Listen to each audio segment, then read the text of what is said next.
The debt collector's fist came down so hard on Hana's counter that the glass vase of white carnations tipped and shattered on the floor. She didn't flinch. She had learned a long time ago that flinching only made men like Oh De-young hit harder. "I'm not leaving without the money." His voice filled the small flower shop like smoke, thick, suffocating, impossible to breathe around. "You're 3 months behind, Miss Shin, 3 months. Mr. Kwon's patience is finished." Hana looked at the carnations scattered across the wet floor. She had spent 40 minutes arranging them that morning. She looked back at Oh De-young, at the thick silver ring on the finger he had slammed against her counter, and she did the only thing she could do. "I'll have it by Friday," she said. Her voice didn't shake. That was the one thing she had left, a voice that didn't shake. Oh De-young leaned across the counter until she could smell the cigarettes on his breath. "It's always Friday with you." He straightened up, smoothed his jacket, and picked up one of the fallen carnations from the floor. He looked at it for a moment, then dropped it again. "Friday," he said, "or Mr. Kwon takes the shop." He left. The little bell above the door rang as he walked out, absurdly cheerful, like nothing at all had just happened. Hana stood in the silence for a long moment. Then she crouched down and began picking up the pieces of the broken vase with her bare hands, one by one, careful not to cut herself. She couldn't afford to bleed right now. She couldn't afford anything right now. That was a Tuesday. By Thursday morning, Oh De-young was back. She heard the bell above the door and closed her eyes briefly, steeling herself. But when she turned around, Oh De-young was standing in the entrance of her shop holding a gift basket, the expensive kind, wrapped in gold cellophane, filled with fruit and chocolates, and a small bottle of something that caught the morning light. His face was different. The threat was gone from it entirely, replaced by something that looked almost like embarrassment. "Miss Shin," he cleared his throat, "I owe you an apology." Hana stared at him. "I was out of line the other day." He set the gift basket on her counter with both hands carefully, as though it were fragile. "Mr. Kwon wanted me to tell you personally that your rent situation has been resolved. There's no outstanding balance." He cleared his throat again. "And he hopes you'll accept this as a token of goodwill." The silence stretched between them for 5 full seconds. "Resolved," Hana repeated. "Yes." "How?" Oh De-young's eyes moved to the side just briefly, just for a fraction of a second, and then came back to her. "Mr. Kwon didn't specify. He just said resolved." He stepped back toward the door. "Good morning, Miss Shin." The bell rang again. He was gone. Hana stood in the exact same spot for almost a minute, looking at the gift basket. Then she looked at the door. Then she looked at the space behind the door, at the street outside, at the ordinary Thursday morning traffic moving past her window. She had the sudden, absolute, inexplicable feeling that someone was watching her. Not in the way that made her skin crawl, in the way that made her feel, somehow, less alone. She shook it off. She had rent to not pay and flowers to arrange. She didn't have time for feelings she couldn't explain. That was the third time in 4 months that something impossible had quietly fixed itself around her. In January, a group of men had cornered her in the alleyway behind her shop at 10 at night, 4 of them, drunk, looking for trouble in the specific way that made her blood go cold. She had pressed herself against the wall and thought, with a horrible calm, that this was how it ended. Then one of them had looked up at something she couldn't see, and all 4 of them had left. Immediately. Without a word. Like dogs that had suddenly remembered they were afraid of something much larger than her. In February, her biggest supplier had called to tell her he was canceling her account. She was too small, too unreliable, too behind on payments. 2 days later, he called back to offer her his best wholesale rate. He didn't explain why. He sounded vaguely confused himself, like a man recounting a dream. And now this. Hana unwrapped the gold cellophane on the gift basket, took out the small bottle. It was a single malt whiskey, the kind that cost more than her weekly earnings, and turned it over in her hands. There was a small card tucked under it. Plain white card, no letterhead. One line, handwritten in ink so precise it looked almost mechanical. You should have better locks on your back door. No signature. Hana set the bottle down. She went to her back door. She checked the lock. It was flimsy. She had always known it was flimsy. She just hadn't had the money to replace it. She stood there with her hand on the handle for a long moment. Then she went back to her flowers. Because what else do you do with a mystery you can't afford to solve? She found the black lily 2 weeks later. It was on her doorstep before she unlocked the shop at 6:15 in the morning. A single black lily, not wrapped, not in a box, just lying there against the door like it had been placed by someone who knew exactly where she would step. She almost kicked it. She looked down at the last second and stopped. Black lilies weren't common. They weren't something you found at a corner stall. They were a specialty flower, rare, cultivated, absurdly expensive. Hana knew them because she had ordered them exactly once for a client who had requested them for a funeral arrangement, and the wholesale cost alone had made her wince. She picked it up. The stem was cold, freshly cut, which meant whoever had left it had been here recently, which meant whoever had left it had known she arrived at 6:15 on Thursdays. Hana looked up and down the empty street. A taxi moved past in the gray morning light. A food delivery driver in a yellow jacket rounded the corner on a bicycle. Nobody else. Nothing. She took the black lily inside. She put it in water. She told herself she wasn't afraid, and mostly that was true. What she felt wasn't fear. It was something stranger than fear. It was the feeling of standing at the edge of something vast and dark and sensing, against all reason, that whatever was on the other side of that darkness was not going to hurt her. She didn't know his name yet, but she felt him, the way you feel a fire in a room you haven't entered, a warmth that comes from somewhere, that changes the temperature of the air around you without ever showing itself. She would learn his name at the worst possible moment, in the worst possible place, the way you always learn the things that matter. She kept the black lily for 11 days. When it finally died, she pressed it between 2 sheets of wax paper and put it in the drawer under her register, with the other things she kept for no reason she could name.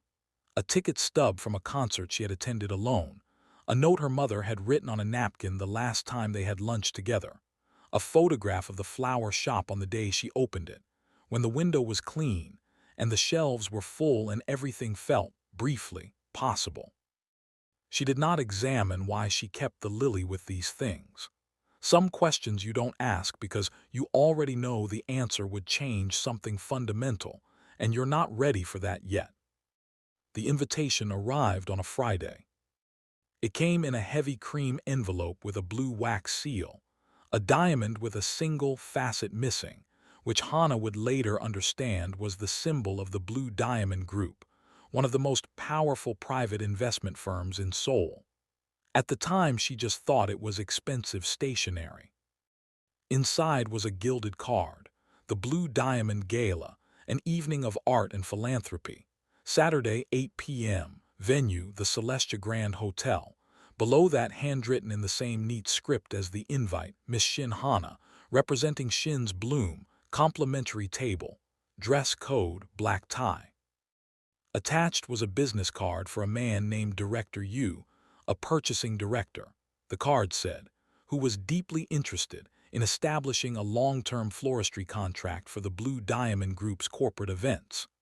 The contract number written at the bottom of the card was so large that Hana read it 3 times to make sure she hadn't misplaced a decimal point. She stood at her counter, holding the invitation for a long time. Then her phone buzzed. Unknown number, she answered.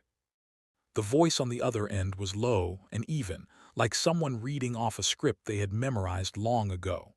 Miss Shin, do not attend the gala on Saturday. Hana's hand tightened on her phone. Who is this? Someone who has been keeping you safe. The gala is not what it appears. Director Yu is not a real person. The invitation is bait. Bait for what? A pause, for someone who cannot afford to let you be hurt. The line went dead. Hana stared at her phone. Her heart was beating faster than it had any right to.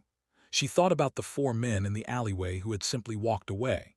She thought about Oh Di-young and his gift basket and his apology that came from nowhere. She thought about the black lily on her doorstep, still sitting in water on her windowsill, still impossibly beautiful. She thought about the contract number on that business card. She went to the gala.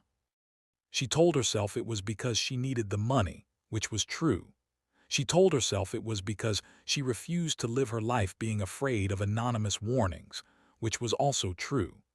She did not tell herself the third reason, the one that sat at the back of her chest like an ember, the small, irrational, stubborn hope that whoever had been watching over her all this time might finally show their face. She wore a black dress she had owned for 4 years. It fit well still, but the fabric was starting to thin at the shoulders in the way that fabric does when it has been washed too many times. She did her own hair. She took the subway. She arrived at the Celestia Grand Hotel at 8:15 and stood outside for exactly 30 seconds, looking up at the facade of the building, all vertical light and stone, doing the calculation every person does who didn't grow up with money. How much of me is allowed to be here?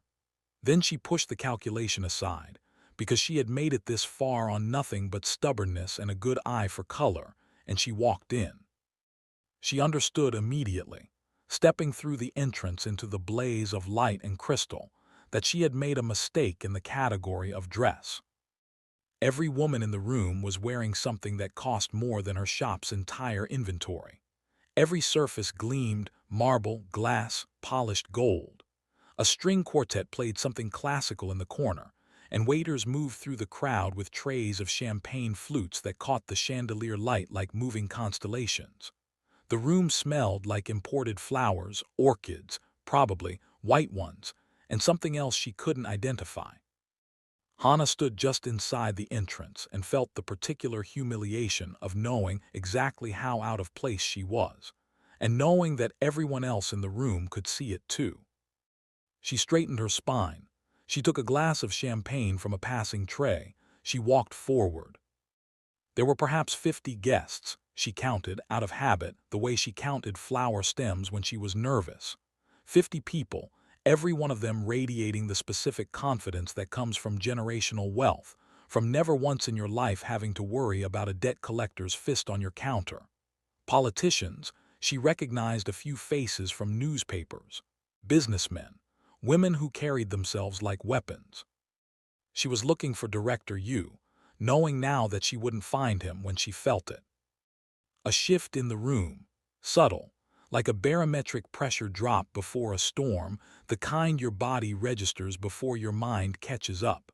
Several heads turned toward her, not with admiration, with the specific attention of predators who have just noticed something that doesn't belong. Miss Shin Hana. The voice came from her left, and it was the kind of voice that was accustomed to making rooms pay attention. She turned. He was perhaps 35, handsome in the way that some men are handsome as an afterthought, as though the universe had arranged his features without particularly caring about the result, because he'd been given other weapons. He wore a white dinner jacket, a jade tie pin. His smile was wide and showed all his teeth. "I'm Min-ho." He said his name the way a knife enters smooth without effort.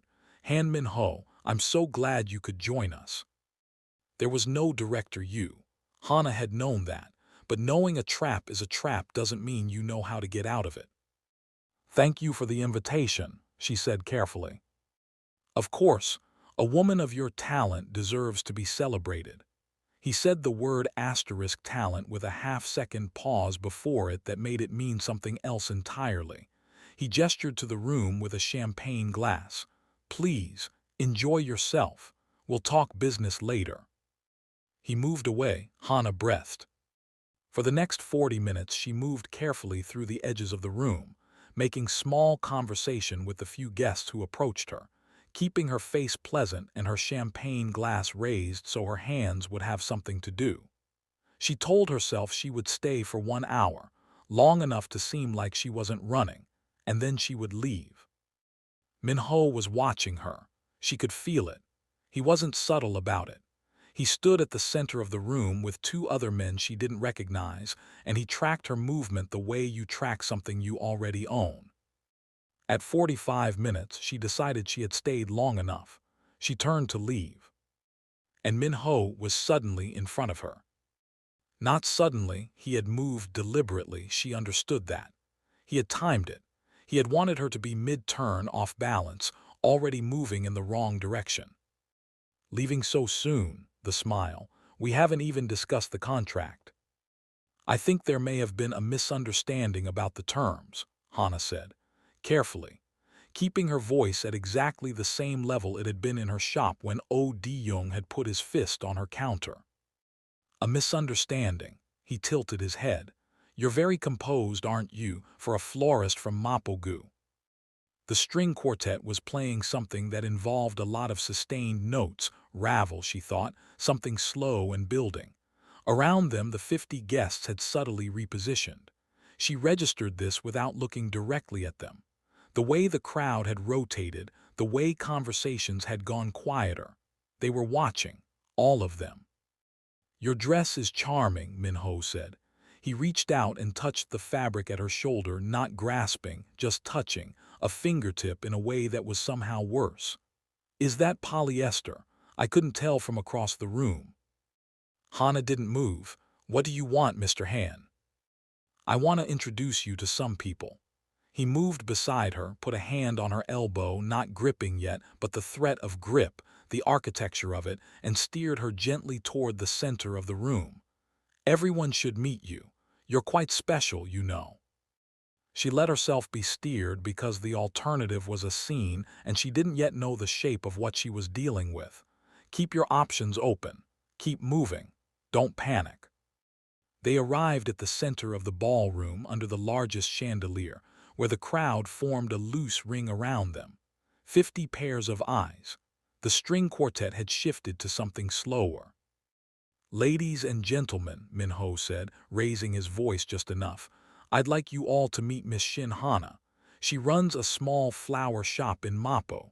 She was invited here tonight as a business prospect. He paused. She was also invited here because I wanted to see something.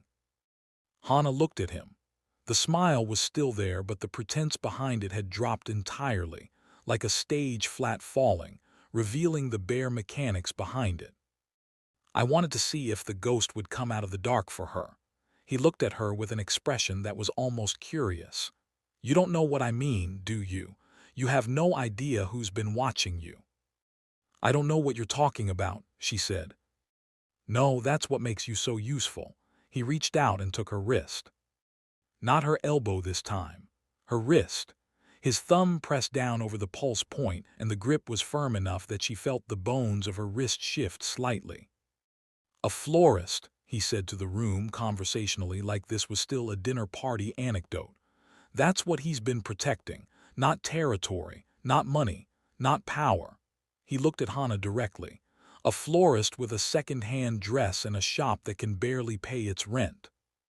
Hana's jaw tightened. Her wrist hurt. She did not look at the 50 people watching her because if she looked at them, she would see that not one of them was going to help her, and she couldn't afford to know that right now. Who is he? She asked. Keep him talking, figure out the exits. You'll see. Min-ho's eyes moved to the doors on the far side of the ballroom, the main entrance, the heavy double doors that a butler had been stationed at all evening. Or maybe you won't. Maybe I was wrong. Maybe you're just a girl with good luck and he's already moved on to something else. He looked back at her. Shall we find out? He picked up a wine glass from a passing server's tray. He held it over her hand, the hand he was holding, her free hand, and he said, with the satisfaction of a man confirming a theory, let's see how much he cares. He poured. The wine was cold, red. It hit the back of her hand and soaked into the thin fabric of her dress at the wrist, spreading dark red against black. A small gasp from somewhere in the crowd. Then silence. Not a drop of it touched him. Hana didn't make a sound. Around her, the 50 guests were absolutely silent. The string quartet had stopped playing. She hadn't noticed exactly when, somewhere in the last 60 seconds, the music had simply ceased and nobody had commented on it. The silence was the loudest thing she had ever heard. Min-ho set the empty glass down on a nearby table. He was still holding her wrist. He was looking at the main doors. "Nothing," he said. There was a flicker of something in his expression, not disappointment exactly, more like recalculation. Interesting. Maybe the ghost doesn't care after all. The double doors opened. No one opened them. They simply opened both at once, and the sound of them was very soft, just the slight exhale of air, and then there was a man standing in the entrance. He wasn't large in the way that Min-ho's men were large, the performative bulk of hired violence. He was tall, lean, dressed in a suit so dark it made the air around him look brighter by comparison. He was perhaps 32, 33. His face was the kind of face that had been handsome once and had since become something more precise than handsome, sharper, quieter. The way a blade is more interesting than a mirror. He didn't look around the room. He didn't take in the crowd or the chandelier or the setting. He looked at one point in the room, and that point was Hana, and the precision of that look, the directness of it, the absence of anything in it except a single cold and absolute focus, made the air in the ballroom change temperature. Hana felt it before she understood it. Her skin rose, not in fear. He walked. That was all he did. He walked toward the center of the room, and the crowd parted for him the way water parts, not because anyone made a decision to move, but because every body in that room registered something and responded without consulting the brain first. He did not look at any of them. His eyes never left her. She heard someone near her exhale very slowly. She heard someone else, a woman, say under her breath, "Oh God, it's him." Min-ho's hand on her wrist had gone very still. The man crossed the ballroom in 12 seconds. Hana counted. She needed something to count. He stopped in front of Min-ho, close enough that they were sharing the same air, and he looked at Min-ho with an expression that contained not anger, not aggression, nothing as simple or as loud as those things. He looked at him the way you look at a door that needs to be opened. Then he spoke. His voice was quiet, so quiet that the 50 guests who were holding their breath in order to hear it still almost missed it. "Get away from her." 4 words, said the way you say the time or the weather, said the way you state a fact that is already true and simply needs to be acknowledged. Min-ho didn't move for 3 full seconds. His hand was still on Hana's wrist. She could feel his pulse through his grip. She could actually feel his pulse, fast and getting faster. And then slowly, with great care, as though the motion required his complete attention, Han Min-ho released her wrist and stepped back. Nobody in the room breathed. The man Jung-woo, she didn't know his name yet, she would learn it in 6 minutes, turned to Hana. And the thing that happened to his face when he looked at her was something that the 50 guests would talk about for years afterward, because it was so entirely at odds with every other thing about him. The cold, the precision, the quality of absolute stillness, it cracked. Not broke, cracked, like ice in spring. Something warm moved underneath it, something careful and pained, and so unexpectedly gentle that 2 of the socialites near the back of the room had to look away. "I told you not to come," he said. His voice was different now, still quiet but with something in it she hadn't heard before. "I told you not to go." Hana stared at him. "The anonymous text," she said, "that was you." "Yes." "The gift basket, the rent, the men in the alleyway." A pause. "Yes." She should have been frightened. She registered distantly that under ordinary circumstances this was the point where a reasonable person would be frightened. A powerful stranger who had been watching her life, intervening in it, moving pieces around her without her knowledge. This was, objectively, terrifying information. What she felt instead was something she didn't have a word for yet. Something that lived in the same part of the chest, where you keep the things you've needed for a long time and couldn't name. "Who are you?" she asked. He reached into his jacket.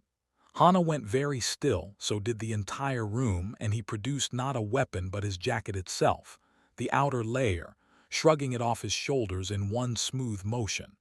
He stepped forward, close to her, closer than a stranger should stand, and settled it around her wine-stained shoulders with both hands. His hands were careful. That was the thing she would remember later. How careful. "My name is Kang Jung-woo," he said. "We should talk somewhere that isn't here." He turned. Not to the room, he was done with the room. He turned toward the door he had come through. Then he stopped, and without looking back at Min-ho, he said, still quietly, "My men will stay, to ensure everyone has a safe and comfortable evening." From the edges of the room, from doorways she hadn't noticed before, from behind columns and at the exits, 6 men stepped into the light. They were positioned at every point of egress. They were looking at no one in particular and everyone at once, and their faces held the same quality as Jung-woo's voice, not aggression. Something quieter and more final than aggression. Min-ho had gone the color of old paper. Hana followed Jung-woo out of the ballroom. The doors closed behind them. In the marble corridor outside, the sound of the gala fell away as though it were happening in another dimension. Their footsteps were very loud in the quiet. His coat was around her shoulders and it was warm. It held the warmth of him, and it smelled like cedar and cold air, and she was aware of both of those things with a clarity that felt strange given everything that was happening. "Are they going to hurt those people?" she asked. He glanced at her. "No, they're going to make sure no one leaves until my lawyers arrive to document who was in that room tonight. Tonight becomes leverage. No violence." "And Min-ho." A pause. "Min-ho will have a very difficult year." They reached the hotel entrance. A black car was waiting, of course it was waiting. A driver stepped out without being signaled and opened the rear door. Jung-woo stopped beside the car and looked at her, and she realized he wasn't going to touch her again, wasn't going to guide her or steer her. He was waiting, asking without asking. Hana got in the car. He got in beside her. The door closed. The city moved past the windows, Seoul at night, all neon and motion, and for a moment neither of them said anything. Hana looked at her hand where the wine had dried, rust-colored against her skin. She looked at the jacket around her shoulders. She looked at him. He was looking straight ahead. His jaw was set. In the passing streetlight she could see that his hands in his lap were not entirely still. "How long?" she said. He turned to look at her. "How long have you been watching me?"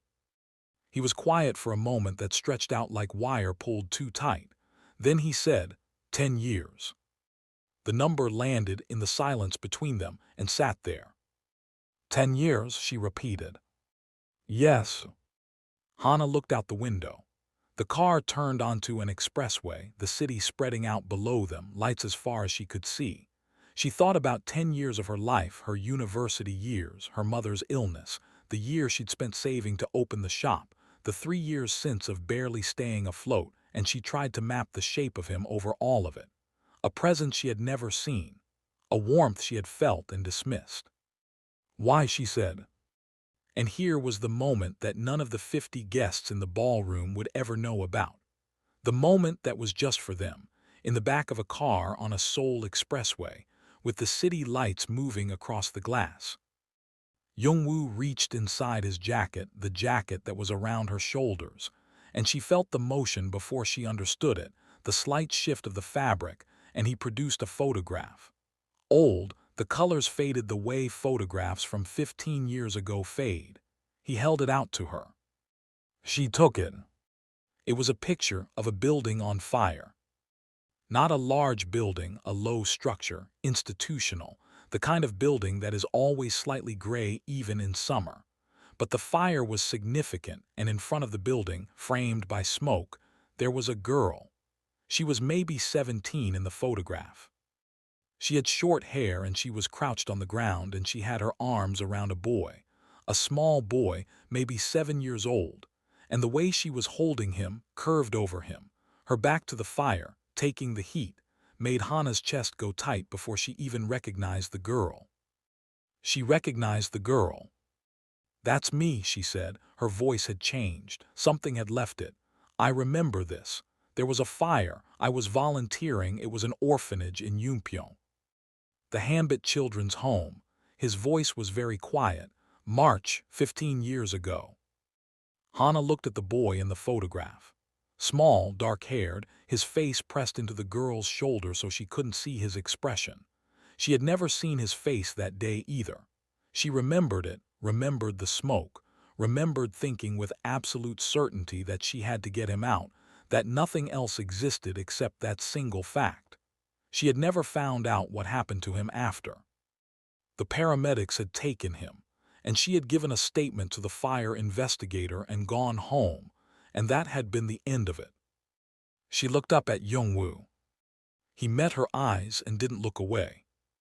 "No," she said. Not denial, she could see it. She could see it now in the line of his jaw, in his eyes, in something about the set of his mouth that she hadn't had a reference point for until this exact second. "You were 7 years old." 7.5, he said, like the half had mattered enormously to him at the time. Hana let out a breath that wasn't quite a laugh. 7.5, she repeated. "And you've been, for 10 years you've been."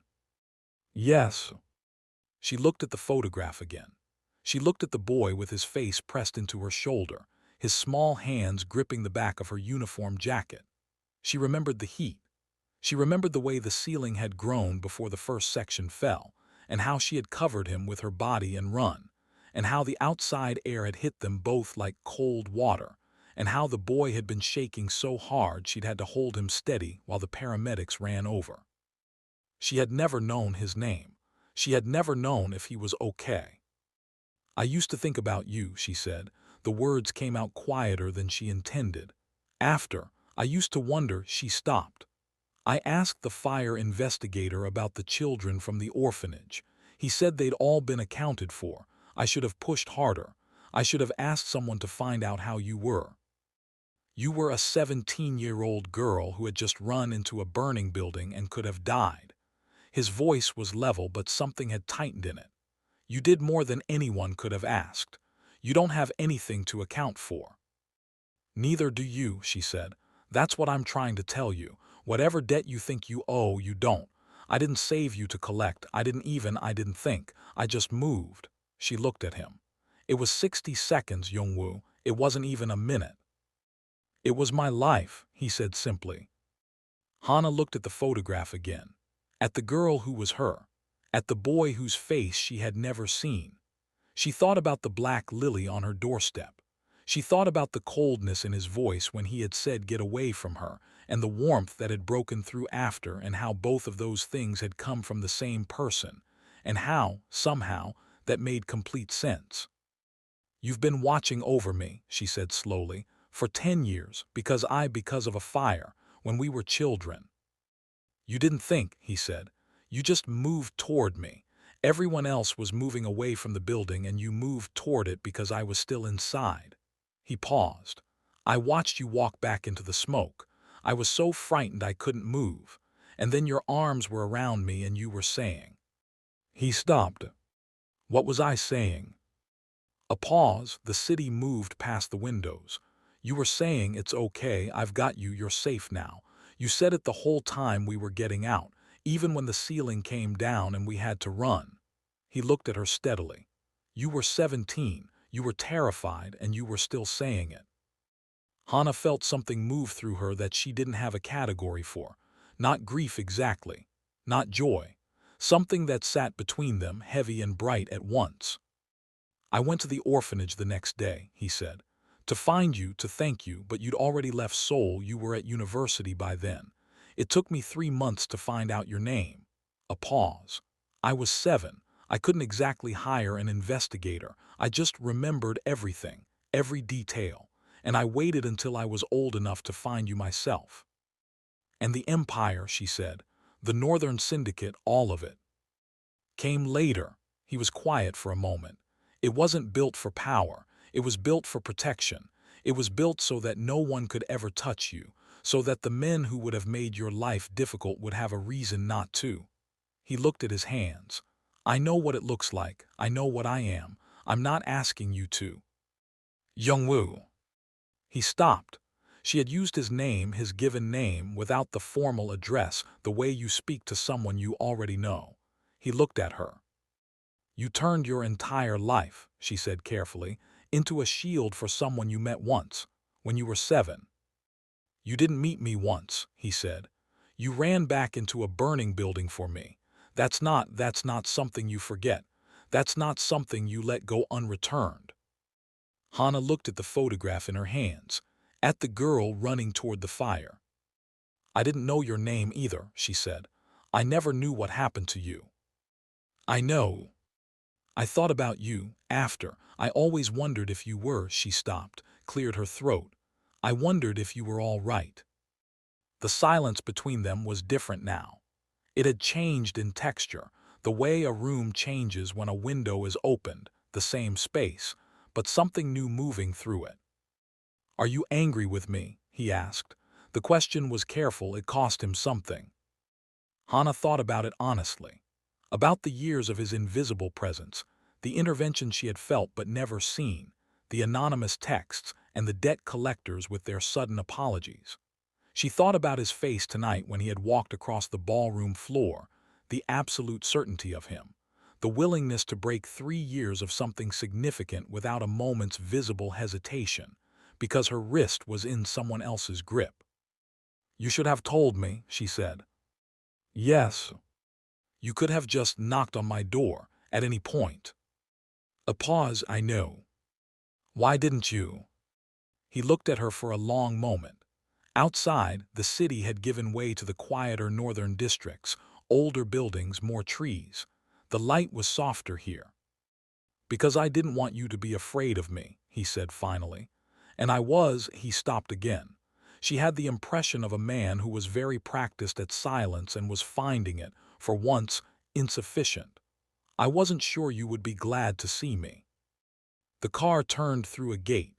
She realized they had arrived somewhere, a compound, walled, quiet, full of trees that had been allowed to grow naturally rather than being shaped. A house at the end of the drive, large but not ostentatious, lights on in the windows. It looked, she thought with a start, like a place where someone actually lived. The car stopped. The driver got out. Neither she nor Jung-woo moved. Hana looked at his profile, at the stillness of him, the guardedness that lived in every line of him except, she now understood, when he looked at her. When he looked at her, something in him went very quiet in a different way, not the cold quiet, the quiet of something set down after being carried for a very long time. I'm not afraid of you, she said. He turned to look at her. I'm not afraid of you, she said again. I don't fully understand you yet, but I'm not afraid. She looked down at the photograph still in her hands. Can I keep this? A pause. Something moved across his face, swift and unguarded, gone almost before she registered it. Yes. Hana nodded. She looked up at the house with its lit windows, at the trees, at the quiet of this place that existed inside a city of 12 million people, and somehow felt like the calmest point in it. She thought about the back door of her flower shop, the flimsy lock. She thought about the white card. You should have better locks on your back door. She thought about a 7-year-old boy who had grown into this, all of this, and had aimed every bit of it for a decade at keeping one person safe. She had run back into a burning building for a child she didn't know. She had done it without thinking, without calculating, because he was there and she could, and so she did. She had never thought of it as significant. It had taken her 45 seconds, maybe 60.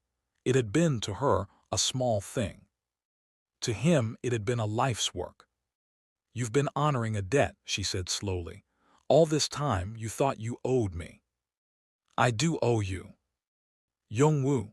She turned to face him fully in the back seat of the car, and he turned too, and they were close in the way that small spaces make people close, and she could see the careful attention in his face, the way he was listening with his whole self.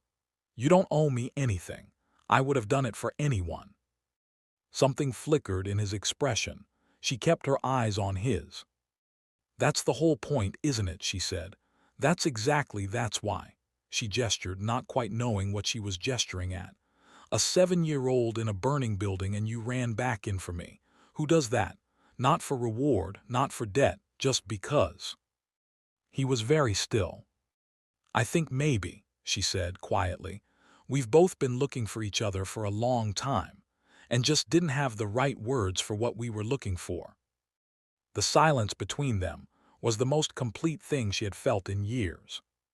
She thought about her mother, who had died 2 years ago and left her the flower shop and the debt and a handwritten letter that said, among other things, "You have always been the kind of person who walks toward the thing everyone else is running from, and I don't know if that will make your life harder or easier, but I know it will make it matter." She thought about 3 years of barely staying afloat, and the mysterious grace that had kept her from going under, and how she had felt it, like warmth from a fire in an unseen room, and hadn't been able to name it. She thought about a child in smoke shaking. She thought about a man crossing a ballroom. "You could have told me," she said again, softly this time, not accusation, something else. "I know," he said, "I was afraid." The admission seemed to cost him something significant. She watched him sit with it, this man who had made 50 powerful people go still with his presence, this man who had built a silent empire and moved it like a personal guard around one woman's ordinary life. Afraid. She believed him completely. "Of what?" she asked. He looked at her for a long moment. "That you would look at me and see only what I became, not why." Hana held his gaze. She understood the distinction entirely. What he was, by any ordinary measure, was dangerous. What he was at the root, at the place where the whole thing had started, was a child who had been saved and had never found a way to forget it. "I see why," she said. Then Jung-woo, the ghost of Seoul, the silent boss of the Northern Syndicate, the man who had made 50 powerful people hold their breath with 4 words and a walk across a ballroom, exhaled. Slowly, like setting something down that had been very heavy. "Would you like to come inside?" he said. "It's late. I'll have someone make tea." Hana looked at the house. She looked at the man beside her, who had built a world around a promise she hadn't known he was keeping. "Yes," she said, "I think I would." She handed him back his jacket as she got out of the car. He put it on slowly, and she noticed, as she turned toward the house, that he kept one side of the collar where she had been pressed against it turned up just slightly, the way you do when something is warm and you're not ready to let the warmth go. She pretended not to notice. She was smiling by the time she reached the door. She was smiling by the time she reached the door. She didn't know yet what the next days would look like. She didn't know what it meant to step into a world like his, or whether it would ask things of her she wasn't ready to give. She didn't know if the warmth she felt standing in his doorway was the beginning of something or the end of the long loneliness that had come before it. She only knew that she had walked into a lion's den and walked out wrapped in a stranger's jacket, and that the stranger was not a stranger, had never been a stranger, had been instead the long answer to a question she had carried for 15 years without knowing she was carrying it. Some things you find by searching. Some things find you because you walked back into a burning building once without thinking, because someone needed you to. In the ballroom at the Celestia Grand Hotel, Han Min-ho sat in the center of the room surrounded by 6 men who had said nothing to him in 47 minutes. His champagne had gone warm. His lawyers, he had been informed, would not be arriving. Jung-woo's lawyers, he had been informed, were already there. The 50 guests sat in a variety of chairs and couches, talking among themselves in the careful tones of people who are aware that they are being documented. Several of them were composing very sincere apology messages on their phones, addressed to a woman named Shin Hana, for their role in the evening's events by virtue of doing nothing. The string quartet, after a brief consultation, had resumed playing, something gentle, something appropriate. In the car, the photograph of a burning building and a girl and a boy lay on the back seat. Forgotten in the moment, it had served its purpose, which was to answer the only question that had ever really mattered. And somewhere in a house full of trees, north of the city, a kettle came to boil and 2 cups were set on a table, and a woman who had spent 3 years barely keeping her head above water sat across from a man who had spent 10 years making sure she never had to drown, and they began, at last, to talk. If this story found its way to something you've been carrying, the quiet certainty that someone somewhere is watching out for you, drop it in the comments below. I want to know. And if you stayed until the end of this one, you already know you need to subscribe because the next story hits even harder. Hit the like button. It tells me you're here, and I'm always watching for you.